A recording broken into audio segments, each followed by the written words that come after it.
ration card को download करने प्रथम क्रोम ब्राउजर को ओपन करंतु तापर टाइप करंतु फूड ओडिशा तापर सर्च करंतु फूड ओडिशा क्लिक कर दियंतु तापर देखंतु ऑनलाइन सर्विस क्लिक करंतु सिटीजन सर्विस एटारे क्लिक कर दियंतु तापर देखंतु एनएफएस या पर क्लिक करंतु राशन कार्ड डाउनलोड एठार दे दियंतु राशन कार्ड नंबरटा मोर राशन कार्ड नंबरटा दे देउची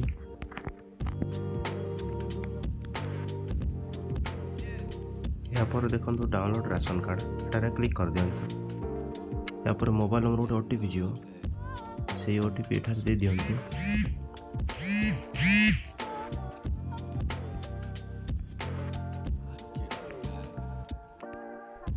या पर गेट रिपोर्ट क्लिक कर दियंतु देखंतु